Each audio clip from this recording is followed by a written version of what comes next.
एक बार एक शक्तिशाली राजा घने वन में शिकार खेल रहा था। अचानक आकाश में बादल छा गए और मूसलाधार वर्षा होने लगी। सूर्य अस्त हो गया और धीरे धीरे अंधेरा छाने लगा। अंधेरे में राजा अपने महल का रास्ता भूल गया और सिपाहियों से अलग हो गया।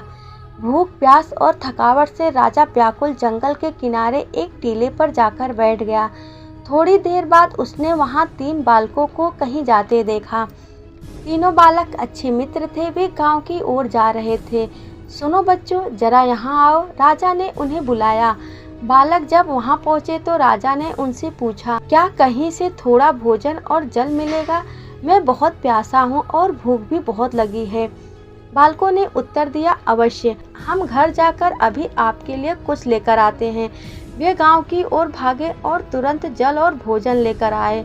राजा बच्चों के उत्साह और प्रेम को देखकर बहुत प्रसन्न हुआ। राजा बोला, प्यारे बच्चों, तुम लोग जीवन में क्या करना चाहते हो? मैं तुम सबकी सहायता करना चाहता हूँ। कुछ देर सोचने के बाद एक बालक बोला, मुझे धन चाहिए। मैंने कभी 2 समय की रोटी नहीं खाई है। मैंने कभी सुंदर वस्त्र नहीं पहने हैं, इसीलिए मुझे केवल धन चाहिए। राजा मुस्कुराकर बोले, ठीक है, मैं तुम्हें इतना धन दूंगा कि जीवन भर सुखी रहोगे। यह शब्द सुनते ही बालकों की खुशी का ठिकाना ना रहा। दूसरे बालक ने बड़े उत्साह से पूछा, क्या आप मुझे एक बड़ा सा बंगला और गाड़ी दे सकते हैं? राजा ने कहा, अवश्य, अगर तुम्हें यही चाहिए तो तुम्हारी इच्छा भी पूरी हो जाएगी। तीसरे बालक ने कहा, महाराज, मुझे ना तो धन चाहिए और ना ही बंगला गाड़ी। मुझे तो आप ऐसा आशीर्वाद दीजिए जिससे मैं पढ़ लिख कर विद्वान बन सकूं और शिक्षा समाप्त होने पर मैं अपने देश की सेवा कर सकूं।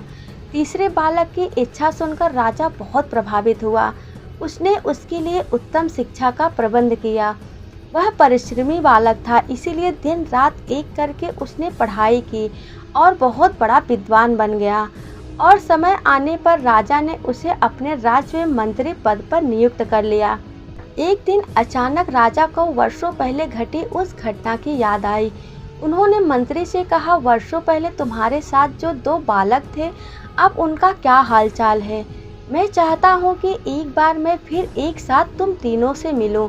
अतः कल अपने उन दोनों मित्रों को भोजन पर आमंत्रित कर लो। मंत्री ने दोनों को संदेशा भिजवा दिया और अगले दिन सभी एक साथ राजा के सामने उपस्थित हो गए। राजा ने कहा कि आज तुम तीनों को एक बार फिर साथ देखकर मैं बहुत प्रसन्न हूँ।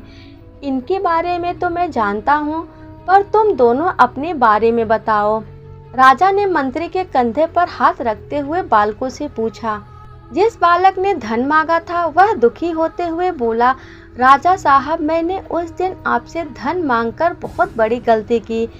इतना सारा धन पाकर मैं आलसी बन गया और बहुत सारा धन बेकार की चीज़ों में खर्च कर दिया। मेरा बहुत सा धन चोरी भी हो गया और कुछ 1 वर्षों में ही मैं वापस उसी स्थिति में पहुंच गया जिसमें आपने मुझे देखा था। बंगला गाड़ी मांगने वाले बालक भी अपना रोना रोने लगा। महाराज, मैं बड़े ठाठ से अपने बंगले में रह रहा था, पर वर्षों पहले आई बाढ़ में मेरा सब कुछ बर्बाद हो गया और मैं भी अपने पहले जैसी स्थिति में पहुंच गया। उनकी बातें सुनने के बाद राजा बोले, इस बात को अच्छी तरह से गांठ बांध लो। धन संपदा सदा हमारे पास नहीं रहते, पर ज्ञान जीवन भर मनुष्य के काम आता है और उसे कोई चुरा भी नहीं सकता। शिक्षा ही मानव को विद्वान और बड़ा आदमी बनाती है, इसीलिए सबसे बड़ा धन विद्या ही है। हर एक मनुष्य के अंदर ज्ञान का होना बहुत ही जरूरी होता है। ज्ञान ही हमें एक अच्छा इंसान बनाती है और हमारे आगे चलने में सहायता भी करती है।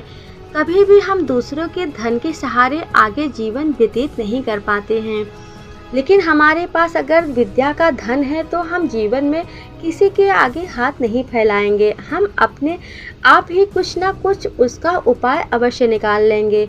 अपने विद्या से, अपने ज्ञान से हम अपने जीवन को बेहतर बना सकते हैं। इसीलिए हर एक इंसान को ज्ञान की सबसे ज़्यादा ज़रूरत होती है। अगर इंसान को कोई कहे कि तुम्हें क्या चाहिए, तो हर एक इंसान को सबसे पहले विद्या ही लेना चाहिए। बाकी धन दौलत तो कभी ना कभी ख़त्म हो जाता है, लेकिन विद्या कभी भी ख़त्म नहीं होती है। विद्या एक ऐसी अनमोल चीज़ है जिसे ना कोई चुरा सकता है, ना कोई बेच सकता है, ना कोई डरा धमका के ले सकता है।